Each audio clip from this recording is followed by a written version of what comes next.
Hello, I'm Rob. Welcome to the channel, and today we are going to be painting some Mechanicum, and today we're going to be painting it in red. Last time you saw me doing a mech video, I was airbrushing some Mechanicum in a kind of like a green tone. Here it is. But today we're going to keep it really straightforward, and we're going to do some speed painting today. So I'm hoping to do a whole Mechanicum series, lots of different ways to go about painting mech, because the new box is due to drop in the next couple of months, I hope. So hopefully this is going to be useful for you guys. So we're going to start off with Guardian Green over a black primer.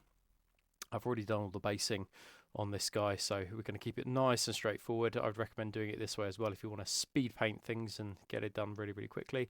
But we're going to use Guardian Green all over the model. You can just see me using kind of like a large dry brush, a large makeup brush here, just to slop it all on. You don't need to be too concerned about multiple layers because the Guardian Green has really good coverage that it just goes on straight away. This was just one layer, hair dried it, so it was ready to rock and roll.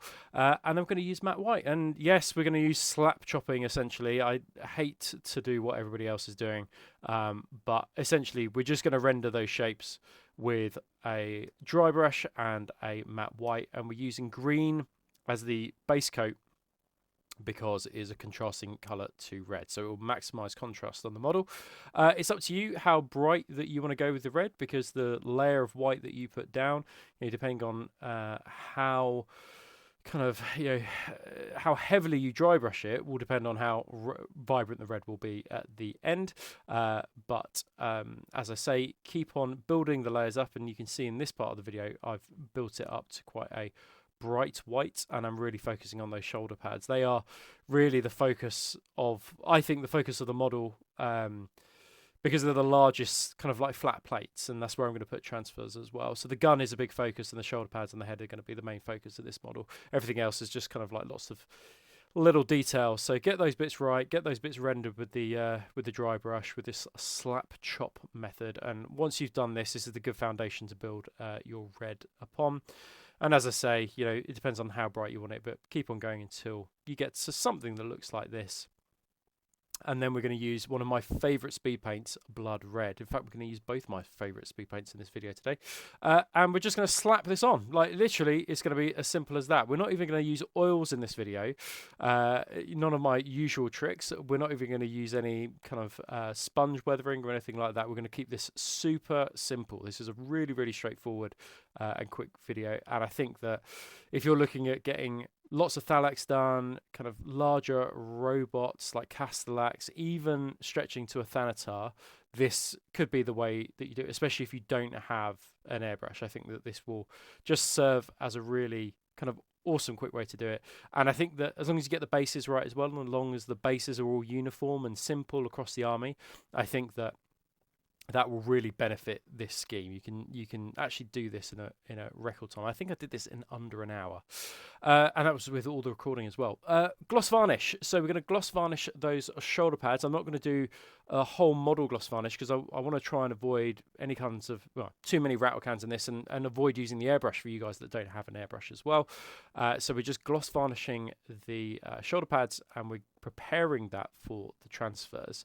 I've talked about this lots and lots. I've done whole videos on transfers. I don't really want to get into arguments with people about how and why and where to do transfers and the way you go about it. This is just the way I do it.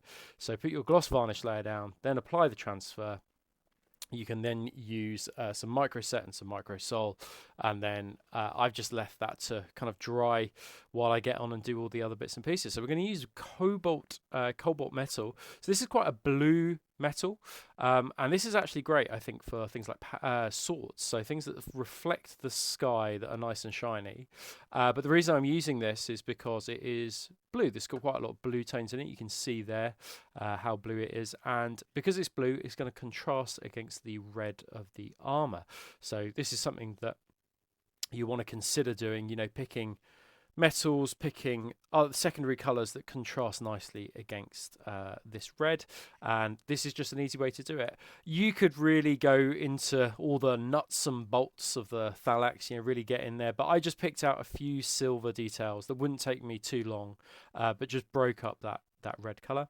And then the same with this rough iron color as well. So all the areas that I'm going to do in a bronze color later on, I just base coat with this rough iron. Rough iron's a really nice kind of like base color to either coppers, bronzes, or golds as well. I think it's a pretty versatile color, and if you haven't used it yet, I'd really recommend picking it up, because I think that yeah, this is a real winner actually. And I actually think that for my next scheme, I think which will just be dry brushing, I think I'll do kind of like a mainly rough iron scheme with some kind of like patina for an even quicker scheme than this. But yeah, as I say, lay this down. The rough iron goes down with just one solid coat, and you won't need another one after that. And then we will build it up to a kind of true copper color from here.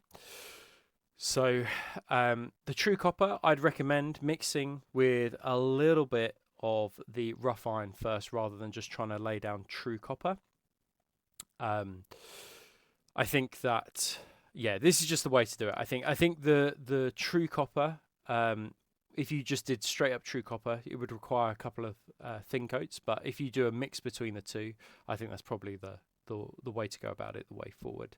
As I say, you know, I'm kind of using bronze and coppers interchangeably here, but they're quite, you know, similar in color, and sometimes I just use them interchangeably. But they do, army painters do weapon bronze as well, which could be an alternative choice here. They're pretty similar in the hand, but that could also be a good choice for kind of like red castellax or thalax.